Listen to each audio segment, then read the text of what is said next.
ओम शांति। आज की तारीख है 5/1/2023। आज के बाबा के मधुर मुरली के मधुर महावाक्य हैं। मीठे बच्चे भक्तों पर जब भीड़ पड़ी है, विपदा आई है तब बाबा आया है। भक्तों पर जब भीड़ पड़ी है, विपदा आई है, तब बाबा आया है ज्ञान से सद्गति करने। प्रश्न है आज की मुरली से, विकर्मा जीत कौन बनते हैं? विकर्मा जीत बनने वालों की निशानी क्या होगी? उत्तर, विकर्मा जीत वही बनते जो कर्म अकर्म और विकर्म की गति को जान श्रेष्ठ कर्म करते हैं। विकर्मा जीत बनने वाले कभी भी कर्म कूटते नहीं, उनके कर्म विकर्म नहीं बनते। दूसरा प्रश्न है आज की मुरली से, इस समय बाबा डबल सर्विस कौन सी करते हैं? उत्तर, आत्मा और शरीर दोनों को पावन भी बनाते हैं, फिर अपने साथ वापस हम आत्माओं के घर भी ले जाते हैं। चरित्र एक बाप के हैं, मनुष्यों के हो नहीं सकते। तो बाबा आज हमको कर्म अकर्म और विकर्म की गति सुनाते हैं। सतयुग में कैसे होते हैं हमारे कर्म? अकर्म होते हैं, और कलयुग में किसी न किसी गलती के वश कोई भी जब भी कर्म करते हैं वो विकर्म बन जाते हैं, क्योंकि यहाँ पर है माया का राज्य। तो कर्म अकर्म और विकर्म की गति बाबा हमें बहुत अच्छे से समझाते हैं। गीत है आज की मुरली से, ओम नमो शिवाय। ओम शांति। ये गीत बच्चों ने सुना, जो भी भक्ति मार्ग वाले हैं वह ऐसे गीत गाते हैं। घोर अंधियारे से उजियारा चाहते हैं और दुख से छूटने की पुकार करते रहते हैं कि हे परमात्मा, हमें इन दुख से छुड़ाओ। तुम तो हो शिव वंशी ब्रह्मा कुमार कुमारियाँ। ये तो समझने की बात है। इतने बच्चे कुख वंशावली तो हो नहीं सकते। अब इतने बच्चे कुख से तो बाबा कहते हैं जन्म ले नहीं सकते। तुम तो हो मुख वंशावली, जरूर मुख वंशावली होंगे। श्री कृष्ण को इतनी रानियां अथवा बच्चे नहीं थे। गीता का भगवान तो राजयोग सिखलाते हैं, तो जरूर मुख वंशावली होंगे। मुख से रचे हुए ब्राह्मण मुख वंशावली होंगे। प्रजापिता अक्षर तो नामी ग्रामी हैं, इनके मुख से बाप आकर ब्राह्मण धर्म रचते हैं। प्रजापिता ब्रह्मा के मुख से शिव बाबा आकर ब्राह्मण धर्म की रचना करते हैं। प्रजापिता नाम बाप को शोभता है। अब तुम प्रैक्टिकल में उस बाप के बने हो। वह तो कह देते हैं कि श्री कृष्ण भी भगवान था, शिव भी भगवान था। रुद्र भगवान के बदले श्री कृष्ण का नाम डाल दिया है। अब रुद्र भगवान के बदले, शिव बाबा के बदले नाम भगवान का किसका डाल दिया है? कि गीता का भगवान कौन? श्री कृष्ण का डाल दिया है। कहते भी हैं शंकर पार्वती, रुद्र पार्वती नहीं कहेंगे। क्या कहते हैं? शंकर और पार्वती। शिव शंकर महादेव कहते हैं। अब श्री कृष्ण को रुद्र व शंकर तो कहेंगे नहीं। भक्त गाते हैं परंतु भगवान को नहीं जानते। अब भक्त गाते तो बहुत हैं, लेकिन वो भगवान कैसा, उसका स्वरूप क्या है, ये भक्त नहीं जानते। भारत में वास्तव में सच्चे सच्चे भक्त वो हैं जो पूज्य थे, वही अब पुजारी बने हैं। जो पूज्य थे, जिनकी पूजा होती थी, वही अब पुजारी बन पड़े हैं। उनमें भी नंबरवार हैं, तुम सब में भी नंबरवार हैं। तुम हो ब्राह्मण, वो हैं शूद्र। देवता धर्म वाले ही बहुत दुखी होते हैं, क्योंकि उन्होंने बहुत सुख भी देखे हैं। अब तुम्हारा दर दर भटकना बंद हो गया, आधा कल्प के लिए।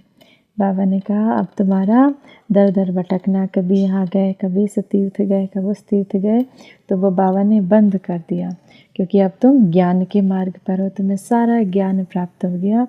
तो तुम्हारा दर दर भटकना आज यहाँ कल वहाँ बंद हो गया, आधा कल्प के लिए। सतयुग त्रेता तक अब तुम नहीं भटकोगे।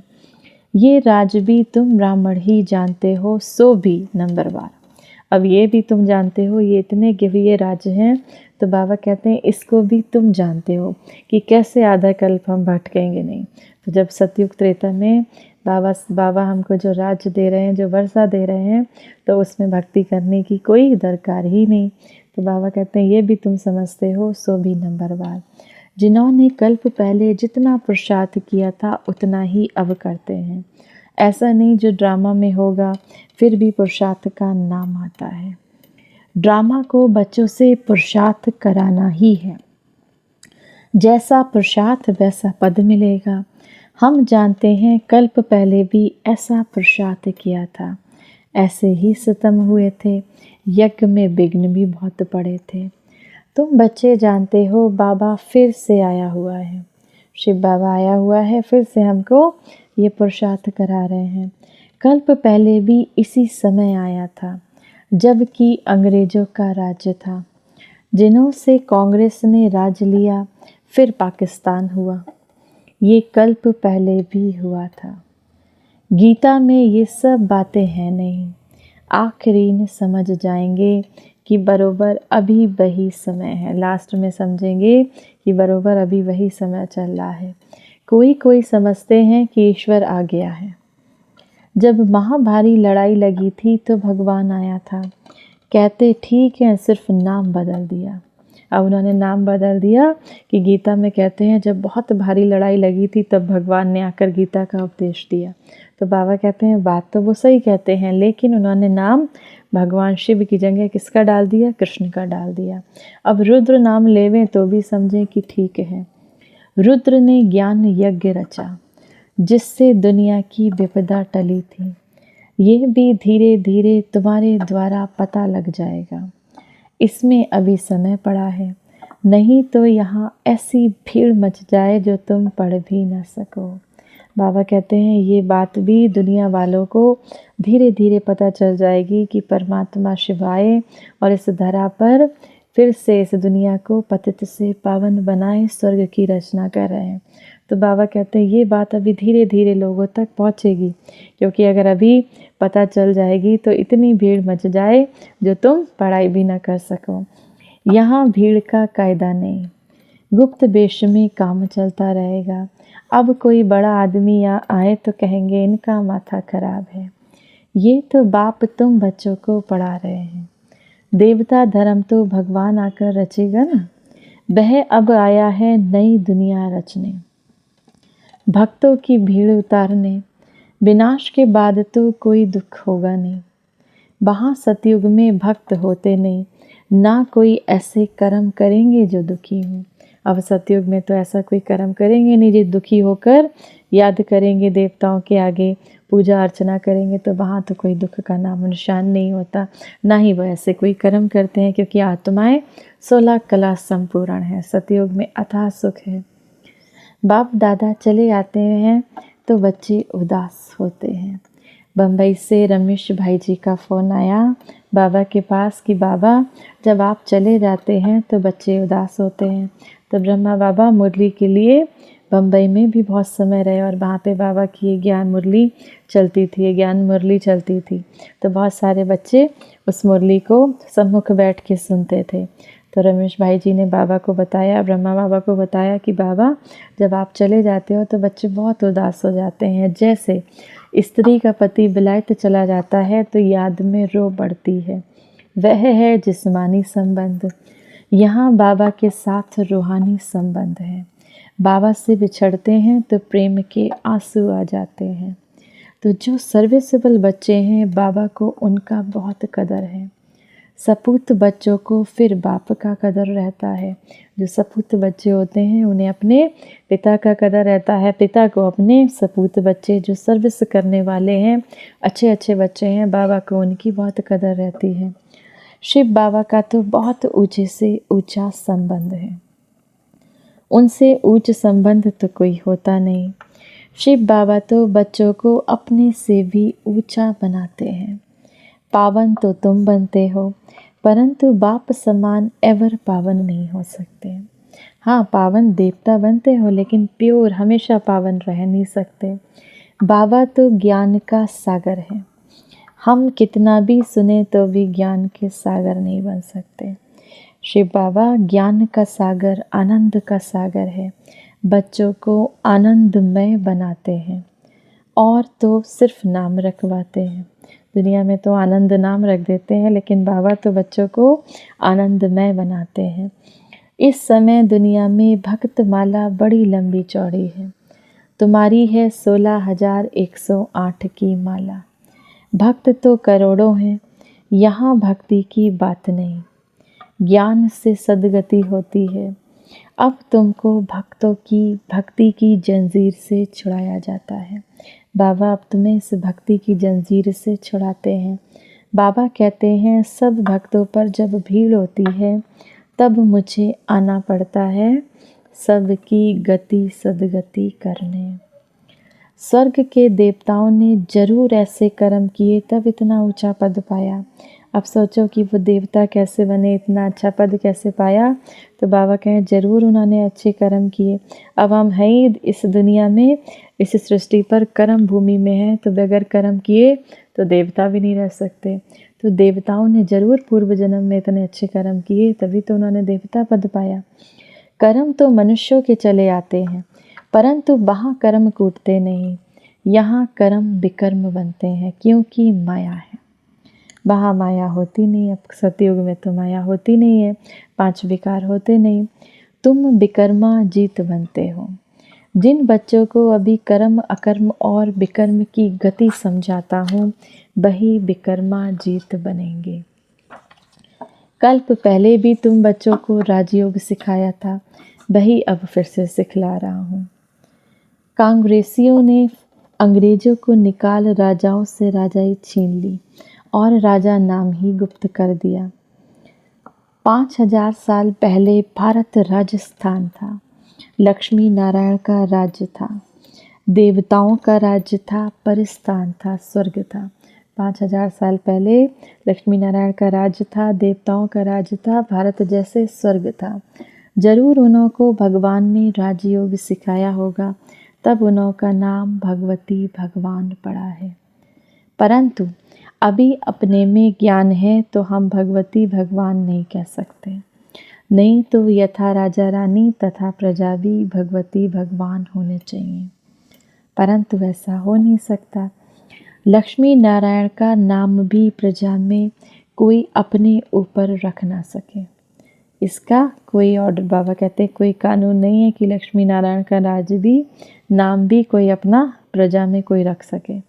विलायत में भी राजा का नाम कोई अपने ऊपर रख नहीं सकता। अगर कोई राजा है, उसका नाम है, तो बाबा कहते हैं कोई अपना उसका नाम अपने ऊपर नहीं रख सकता। भले कोई भी नाम रखें, जो राजा का नाम है वो नाम नहीं रख सकते। उनको बहुत इज्जत करते हैं। तो बच्चे समझते हैं 5000 साल पहले बाबा आया था। अब भी बाबा आया है दैवी राजस्थान स्थापन करने। शिव बाबा का आना भी अब हुआ। अब इस संगम पर शिव बाबा का आना हुआ। वह है पांडवों का पति, ना कि श्री कृष्ण। शिव बाबा है पांडवों का पति, बाबा कहते हैं ना कि श्री कृष्ण। बाप पंडा बनकर आया है वापस ले जाने के लिए। हम सब आत्माओं को वापस अपने घर, हम आत्माओं के घर शांति धाम ले जाने के लिए और नई सतयुगी दुनिया रचने के लिए। तो जरूर ब्रह्मा द्वारा ही ब्राह्मण रचेंगे। मुख्य गीता को ही खंडन कर दिया है। अब बाप समझाते हैं मैं श्री कृष्ण नहीं हूँ, मुझे रुद्र व सोमनाथ कह सकते हैं। तुमको ज्ञान सोम रस पिला रहा हूँ, बाकी लड़ाई आदि की कोई बात नहीं। तुमको योग बल से राजाई का मक्खन मिल जाता है। तुमको योग बल से, जब तुम परमात्मा से योग लगाते हो तो सतयुग में राजाई का मक्खन मिल जाता है। श्री कृष्ण को मक्खन जरूर मिलता है। ये है श्री कृष्ण के अंतिम जन्म की आत्मा। ब्रह्मा बाबा की आत्मा कौन है? श्री कृष्ण के अंतिम जन्म की यात्रा। इनको ब्रह्मा सरस्वती को भी बाप ऐसे कर्म सिखला रहे हैं जो भविष्य में लक्ष्मी नारायण बन जाते हैं। अब ब्रह्मा बाबा और लक्ष्मी को, बाबा कहते हैं सरस्वती को, बाबा ऐसे कर्म सिखला रहे हैं जो भविष्य में लक्ष्मी नारायण बन जाते हैं। ये लक्ष्मी नारायण ही छोटेपन में राधे कृष्ण हैं। इसीलिए लक्ष्मी नारायण के साथ राधे कृष्ण का भी चित्र दिया है। बाकी इनकी कोई बड़ाई नहीं।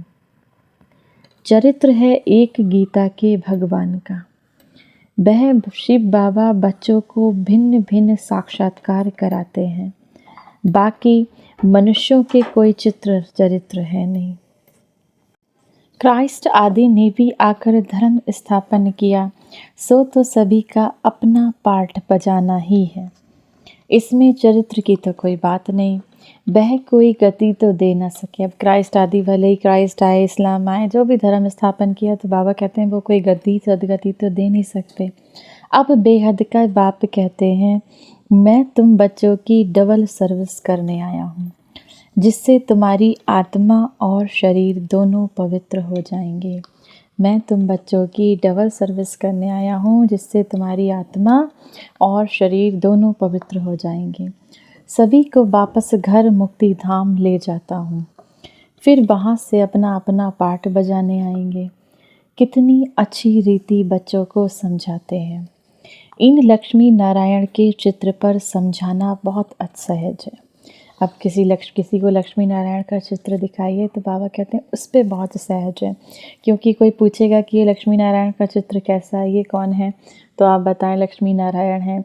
फिर इनको वर्षा कैसे मिला, ये लक्ष्मी नारायण बने कैसे, तो बहुत सारी चीज़ें आप लक्ष्मी नारायण के चित्र पर समझा सकते हैं। उन्होंने ऐसा कौन सा पुरुषार्थ किया था, किसने कराया था, किसके द्वारा वो लक्ष्मी नारायण और इस विश्व के महाराजा महारानी बने, तो ये इस पर बहुत अच्छी रीति से समझाया जा सकता है। त्रिमूर्ति और शिव बाबा का चित्र भी है। कोई कहते हैं त्रिमूर्ति ना हो, जैसे कोई कहते हैं श्री कृष्ण के चित्र में 84 जन्म की कहानी ना हो। त्रिमूर्ति ब्रह्मा विष्णु शंकर के साथ बाबा कहते हैं शिव बाबा का चित्र भी है, लेकिन हम तो सिद्ध करके बतलाते हैं कि ज़रूर पहले नंबर वाले श्री कृष्ण को सबसे अधिक जन्म लेने पड़ेंगे। नई नई पॉइंट्स तो रोज आती हैं, परंतु धारणा भी होनी चाहिए। सबसे सहज है लक्ष्मी नारायण के चित्र पर समझाना। मनुष्य थोड़े कोई चित्र अर्थ समझते हैं, उल्टा सुल्टा चित्र बना देते हैं। नारायण की 2 भुजाएं तो लक्ष्मी को 4 दे दी हैं। सतयुग में इतनी भुजाएं तो होती नहीं। सूक्ष्म बदन में तो हैं ब्रह्मा विष्णु शंकर, उन्हों को भी इतनी भुजाएं नहीं हो सकती। मूल वतन में है निराकारी आत्माएं, जहाँ पर परमात्मा शिव रहते हैं उनके साथ है निराकारी आत्माएं। फिर ये 8-10 भुजा वाले कहाँ के रहने वाले हैं? मनुष्य सृष्टि में रहने वाले पहले हैं लक्ष्मी नारायण, 2 भुजा वाले, परंतु उनकी 4 भुजाएं दे दी हैं। नारायण को सावरा तो लक्ष्मी को गोरा दिखाते हैं, तो उन्हों के जो बच्चे होंगे वह कैसे और कितनी भुजाओं वाले होंगे? क्या बच्चों को 4 भुजा, बच्ची को 2 भुजा होंगी क्या? ऐसे ऐसे प्रश्न पूछ सकते हो कि किसी बच्चे को 4 भुजा या बच्ची को 4 भुजाएं हो सकती हैं क्या? तो शिव बाबा कहता है मैं गाइड बनकर आया हूँ। ये ब्रह्मा है, मेरा बच्चा बड़ा बड़ा बच्चा है। कहते हैं त्रिमूर्ति ब्रह्मा, त्रिमूर्ति शंकर व त्रिमूर्ति विष्णु नहीं कहेंगे, त्रिमूर्ति ब्रह्मा। महादेव शंकर को कहते हैं। फिर त्रिमूर्ति ब्रह्मा क्यों कहते हैं? इसने प्रजा रची तो ये उनकी शिव बाबा की बननी युगल बनते हैं। अब ब्रह्मा बाबा ने रचना रची तो शिव बाबा की युगल बनते, ब्रह्मा बाबा और शिव बाबा की बननी युगल बनते हैं। शंकर व विष्णु को बननी नहीं कहेंगे। ये बहुत वंडरफुल बातें समझने की हैं। यहाँ सिर्फ बाप और वर्षे को याद करना है, बस इसी में ही मेहनत है। शिव बाबा को और हमें सतयुग में मिलने वाले वर्षे को याद करना है। बाबा कहते हैं इसी में मेहनत है। अभी तुम कितने समझदार बने हो, बेहद के बाप द्वारा तुम बेहद के मालिक बनते हो। ये धरती ये आसमान सब तुम्हारा हो जाएगा। सतयुग में ये धरती ये आसमान सब तुम्हारा हो जाएगा। ब्रह्मांड भी तुम्हारा हो जाएगा। ऑल माइटी अथॉरिटी राज्य होगा। 1 गवर्नमेंट होगी। जब सूर्यवंशी गवर्नमेंट थी तो चंद्रवंशी नहीं थे, फिर चंद्रवंशी होते हैं तो सूर्यवंशी नहीं। ये सब पास्ट हो गया, ड्रामा पूरा पलट गया। ये बड़ी वंडरफुल बातें हैं। बच्चों को कितना खुशी का पारा चढ़ना चाहिए। ऐसे पतियों के पति को कितना याद करना पड़े, वो परमात्मा शिव पतियों का पति है, तो बाबा कहते हैं उसको कितना याद करना पड़े, कितनी भारी प्राप्ति होती है। वहाँ तुम कोई से कभी भीख नहीं मांगते हो। अब सतयुग में तो इतना सुख होता है था, धन होता है, तो वहाँ कोई भीख मांगने की दरकार नहीं, वहाँ गरीब होते नहीं। बेहद का बाप भारत की झोली भर देते हैं। लक्ष्मी नारायण के राज्य को गोल्डन एज कहा जाता है। अब है आयरन एज। फ़र्क देखो कितना है, कहाँ गोल्डन एज और कहाँ आयरन एज। गोल्डन माना कहाँ स्वर्ण की दुनिया, कहाँ जैसे लोहे की दुनिया, लौह के समान दुनिया। तो कितना फ़र्क हो गया। बाप कहते हैं मैं बच्चों को राजयोग सिखला रहा हूँ। तुम सो देवी देवता थे, फिर क्षत्रिय वैश्य शूद्र बने।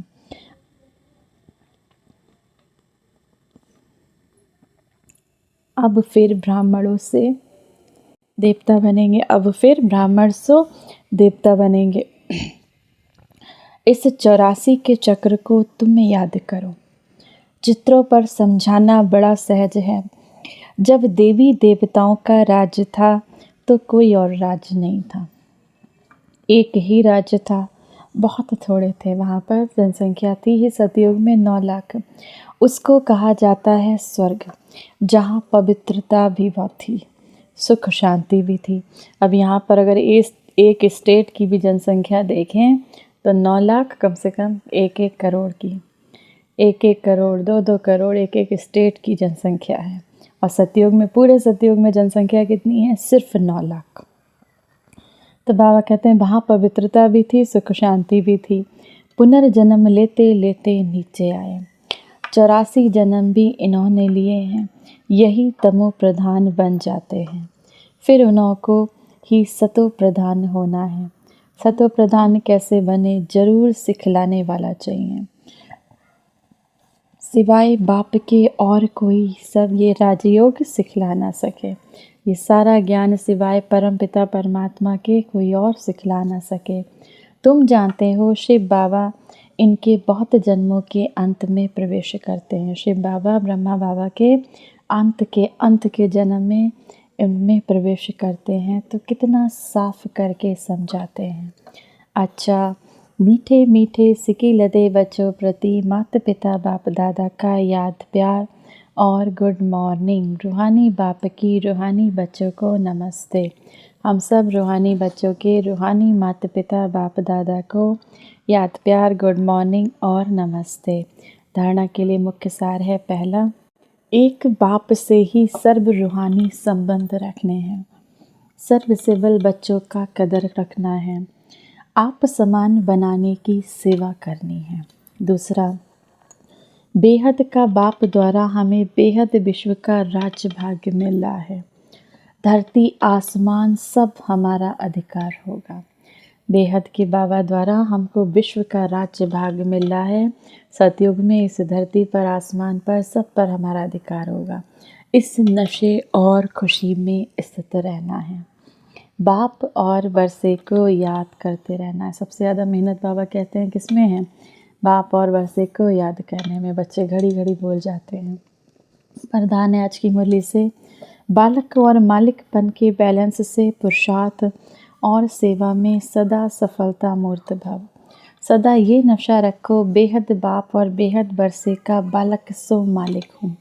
लेकिन जब कोई राय देनी है, प्लान सोचना है, कार्य करना है, तो मालिक होकर करो। जब मेजॉरिटी द्वारा निमित्त बनी आत्माओं द्वारा कोई भी बात फाइनल हो जाती है, तो उस समय बालक बन जाओ, उस समय मालिक मत बनो कि मैंने तो ऐसा कहा था। किस समय राय बहादुर बनना है, किस समय राय मानने वाला, ये तरीका सीख लो तो पुरुषार्थ और सेवा दोनों में सफल होंगे। किस समय बाबा कहते हैं राय बहादुर बनना है, किस समय राय मानने वाला बनना है, ये तरीका सीख लो तो फिर पुरुषार्थ और सेवा दोनों में सफल रहेंगे। स्लोगन है आज की मुरली से, निमित्त और निर्माण चित्त बनने के लिए मन और बुद्धि प्रभु को अर्पण कर दो। निमित्त और निर्माण चित्त बनने के लिए अपनी मन और बुद्धि को बाबा को अर्पण कर दो। आज की मुरली से सम्मान का अभ्यास करेंगे। मैं प्रेम स्वरूप आत्मा हूँ, आत्मा का ये भी एक गुण है 7 गुणों में से। तो प्रेम की किरणें चारों ओर विश्व में फैलाते रहेंगे। ओम शांति।